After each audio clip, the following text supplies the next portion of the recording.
All right. Welcome back to On the Fly Living. Here we go. Now, I bought a Harbor Freight for $149 Warrior 10-inch table saw. Now, I bought the 10-inch table saw instead of one a little cheaper that was an 8-inch table saw because I got to be able to cut through 3-inch wood. My camper has wall studs that are stood up on their end like this that are 1 inch true thickness. I need to rip them down to 1 inch from 1.5 inch. These are 1 inch, 1.5 inch. So I got to rip them down to 1 inch to reframe my new camper out of my property. So I did my first cut on the table saw. I can say this Warrior table saw did a good job. Here's what's left.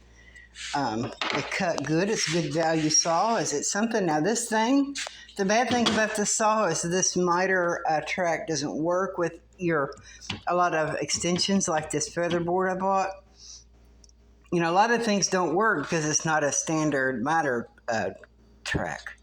So, and I'm going to make a jig to go on here. Because I'm going to have to take the guard off. I'm going to have to use it without the guard to be able to rip this thick wide ways. You can make wooden jigs and bolt it to this rip fence, bolt it to the rip fence, and I'll have something over top to stop kickback, because the blade rotates this way clockwise, and the kickback, what it does, it gets over the blade and it kicks back. That's why you don't want to stand directly behind a table saw, because the kickback can kick back to you, and I got to make myself a better push stick. It's important to have a push stick. These can shatter. These are made out of plastic and shatter all to pieces. So it's important that you can make a wooden push stick or something like that. A big long one is to not put your fingers near the blade.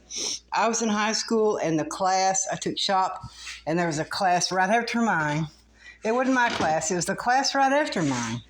The shop teacher cut 2 of his fingers off in the table saw. So I know they're very dangerous, and I'm not going to use it very much. I'm only going to use it barely a little bit, just enough to reframe the camper, just enough to rip up the boards and make straight cuts for the camper. Because I got to make straight cuts. These are nice straight boards. I mean, it does a good job. It's a rough cut wind table saw. I mean, it's a wind blade, cheap, less than $20.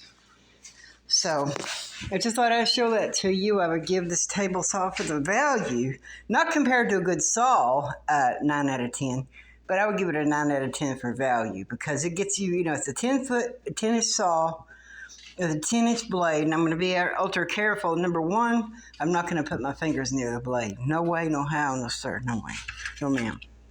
Just use your push stick. Made my first cut on the table saw. I'm very scared of it. I'm going to make up a sign that says "Fear the Saw." So I'll see you guys on the next one.